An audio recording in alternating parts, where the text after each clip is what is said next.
दोस्तों आज के वीडियो में हम फ्यूचर रिटेल स्टॉक के बारे में बात करेंगे। दोस्तों अभी करंट में फ्यूचर रिटेल में काफ़ी सारे निवेशक फंसे हुए हैं। दोस्तों फ्यूचर रिटेल में कुछ ऐसे पॉइंट आज आपको बताने जाऊंगा जिसे आपको देख के आप खुद चौंक जाएंगे कि भाई अपन ने ये जो कोई भी फ्यूचर रिटेल में फंसा हुआ है उसने कितनी बड़ी गलती की है।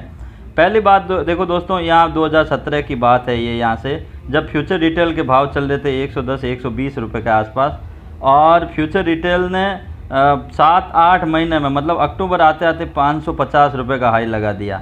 यहाँ पे जो कस्टमर इसमें पैसा डाला है वो भर भर के यहाँ पे मज़े उठाए हैं, उसने पैसा कमाया है, बहुत ही बढ़िया प्रॉफिट हुआ यहाँ तक इनको।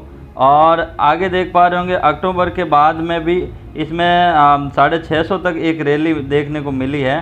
और मोटा मोटा बात कर लेते हैं कि 2017 में फ्यूचर रिटेल ने बहुत अच्छा, जिसने भी जिस लेवल में पैसा डाला है बहुत अच्छा रिटर्न दिया है। अब फंसे कौन है, इसके जो बाद आए हैं वो फंसे हैं। यहाँ आप देख पा रहे होंगे 2018 के बाद में फ्यूचर रिटेल में 18 से लेके 19 तक एक रेंज बनती है। यहाँ आप देखो नीचे 500 रुपये और ऊपर 600 रुपये की एक बॉक्स बना लेता है। ऊपर 600 के ऊपर नहीं निकाल पाता और नीचे 500 के लेवल में ख़रीदार मिल जाते हैं। तो ये एक साल तक एक रेंज में रहा। तो जो कोई भी स्टॉक एक रेंज में रहता है तो वहाँ आप समझ जाओ कि रेंज का ब्रेकडाउन या ब्रेकआउट कुछ भी हो सकता है। यदि ब्रेकआउट होता है मतलब 600 के ऊपर को निकालता है तो आप उसमें पोजीशन बना सकते हो। यदि ब्रेकडाउन होता है तो यदि आपने पोजीशन बना रखी है तो उसमें से निकलने की कोशिश कीजिए। तो यही फ्यूचर रिटेल में हुआ। जो लोगों ने इनमें पोजीशन बना ली है और जो नीचे ब्रेकडाउन होने पर 500 के लेवल में एग्ज़िट कर दिया, उन्होंने अपनी कैपिटल को बचा ली। और जो निकले नहीं और ऐड करते गए और ऐड करे, उनको देखो क्या हाल किया इसने। यहाँ पे देखो जैसे ही इसने यहाँ पे 400 के आसपास भी एक सपोर्ट बनाया, यहाँ भी लोग खरीदते गए इन पॉइंट पे और ये हल्का सा ऊपर बढ़ता। और उसके बाद में देखो जैसे ही इसने 400 रुपये के नीचे को ब्रेक डाउन किया है तो यहाँ देखो कहाँ पे स्टॉक आके खड़ा हो गया। यहाँ देखो पहले तो 350 पे आया, यहाँ देखो 325 के आसपास एक और सपोर्ट तैयार किया, यहाँ पे कुछ और लोगों को फंसाया। अब क्या हुआ, जो जिन्होंने फ़ायदा उठाया 120 रुपये से 600 रुपये तक गया, तो जिन लोगों ने फ़ायदा उठाया वो उनके तो मज़े बन गए। अब फंसे कौन है, नए इन्वेस्टर फंसे हैं। तो यहाँ देखो 325 रुपये के आसपास एक इन्होंने और सपोर्ट तैयार किया गया। तो यदि आपने इस रेंज में फंसे हो तो 320 तो और कुछ नहीं तो 300 के आसपास तो एक स्टॉप लॉस लगाओ, एसएल लगाओ। पूरी कैपिटल तो नहीं जाएगी, कम से कम कैपिटल का 5-7-10% पैसा जाएगा, बाकी तो फंसा रहेगा। यहाँ भी कुछ इन्वेस्टर फंसे। आगे देखो जैसे ही ये इसने 300 के लेवल को काटा, ये धड़ाम से गिर के आ गया भाई साहब 100 रुपये के लेवल पे।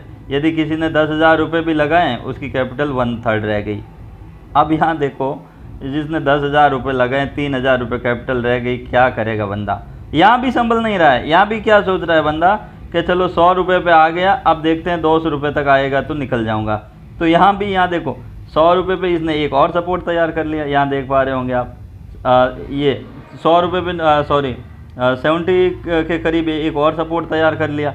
अब यहाँ भी बंदा नहीं निकल पा रहा है तो यहाँ देखो और एक और ब्रेक डाउन आया और ये ब्रेक डाउन इसको लेके आया।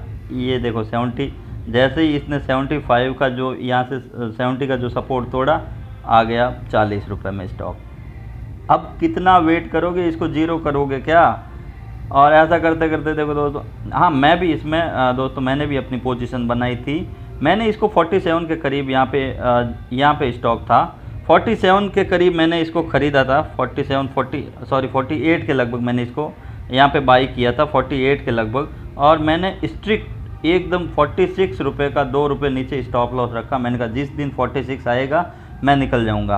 तो दोस्तों मैंने यहाँ वीकली चार्ट लगा रखा है, तो ये हर एक कैंडल है एक वीक को रिप्रेजेंट करती है। तो ऐसे मैंने 2-2.5 महीने मेरे निकल गए, तो इसमें मेरे को कुछ प्रॉफिट नहीं हो रहा था। एक दिन क्या हुआ, इसमें गैप अप ओपनिंग हुई। जो एक न्यूज़ थी ना रिलायंस और जो अमेजन में टक्कर चल रही है, उसके चलते ये 60 के करीब खुला। तो मैंने ओपनिंग में ही उसको बेच दिया। मैंने कहा चलो ठीक है, इससे जान छूटी। और उसके बाद देखो दोस्तों न्यूज़ के चलते 1 दिन 2 दिन तो ऊपर रहा ये। बाद में देखो जैसे ही इसने 45 का लेवल काटा, वापस ये धड़ाम से गिरा और आ गया भाई साहब ये अपना अभी 28 रुपये के लेवल में चल रहा है। तो दोस्तों ध्यान रखना 25 रुपये तक एक और सपोर्ट तैयार होने वाला है इसमें, और एकदम 25 रुपये को अभी जो करंट में कोई फंसे हुए हैं तो 25 रुपये का जो स्टॉप लॉस है नीचे का लेवल, उसको स्ट्रिक्ट स्टॉप लॉस के रूप में रखना। यदि कोई भाई 30 रुपये में ख़रीदा है, या किसी ने आज ही 28 रुपये में ख़रीदा है, या कोई 27 रुपये में ये वीडियो देखने के बाद कोई ख़रीदने वाला है, तो 25 रुपये का स्टॉप लॉस एकदम स्ट्रिक्ट रख लेना। जिस दिन 25 को टच करे एग्ज़िट, बाहर नहीं रहना इसमें से। और हाँ, यदि ये ऊपर जाता है 40 तक जाता है तो यदि कोई भाई फंसा हुआ है तो इसमें से एग्ज़िट हो जाइए। क्योंकि मैं रीज़न आपको दिखा लेता हूँ कि फ्यूचर रिटेल में यदि न्यूज़ के चलते या कंपनी एक्वायर के चलते भागना है तो भाग जाए। बाकी मैं आपको इसके कुछ फंडामेंटल दिखाता हूँ जिससे आपको देख के समझ में आएगा कि फ्यूचर रिटेल के कितनी बुरी हालात हैं, या मैं आपको इसके फंडामेंटल में ले चलता हूँ। दोस्तों सबसे पहले इसका देखो फाइनेंशियल ट्रेंड देखो। ये जो ब्लू कलर वाली है वो रेवेन्यू के नंबर है, और नीचे ये जो बॉटम में ये जो ग्रीन कलर वाली है वो प्रॉफिट के नंबर है। 3 सालों में प्रॉफिट, ज़्यादा कुछ प्रॉफिट नहीं है। रेवेन्यू 20 हज़ार करोड़ रुपए का आया है। और यहाँ देखो ये 2021 का रेवेन्यू 6,000 करोड़ और लॉस हुआ 3,000 करोड़, मतलब लॉस मेकिंग कंपनी बन गई है। तो कौन खरीदना चाहेगा इसको।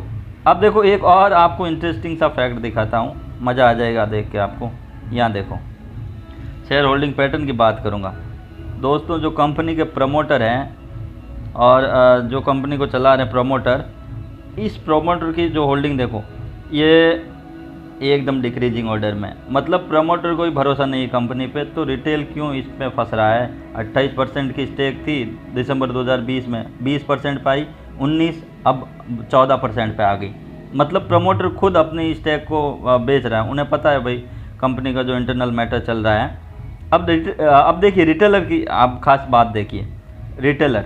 रिटेलर इसमें 64% की स्टेक थी, फिर 72 हुई, ऐसे करते करते अभी 76% की स्टेक। ये जो करंट का डेटा है, एक सेकंड, करंट का डेटा कब का है, मार्च 2022 का डेटा है।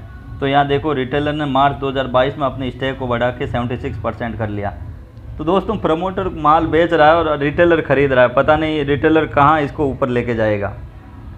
तो दोस्तों फ्यूचर रिटेल में आपको बच के ट्रेड करना। यदि आप फंसे हुए हो तो एक अपना स्टॉप लॉस एक रेडी रखना, जैसे ही स्टॉप लॉस हिट हो एग्ज़िट, और नहीं तो अगर मौका मिलता है बीच में ऊपर निकलने का तो इसको एग्ज़िट करके कोई अच्छी कंपनी में लगाइए, बढ़िया कंपनी में इन्वेस्टमेंट कीजिए।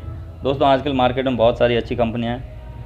तो दोस्तों ये था आज का वीडियो फ्यूचर रिटेल के ऊपर। वीडियो पसंद आया तो वीडियो को लाइक कीजिए और चैनल को सब्सक्राइब करके बने रहिए हमारे साथ में। मिलते हैं किसी और वीडियो में। जय हिंद।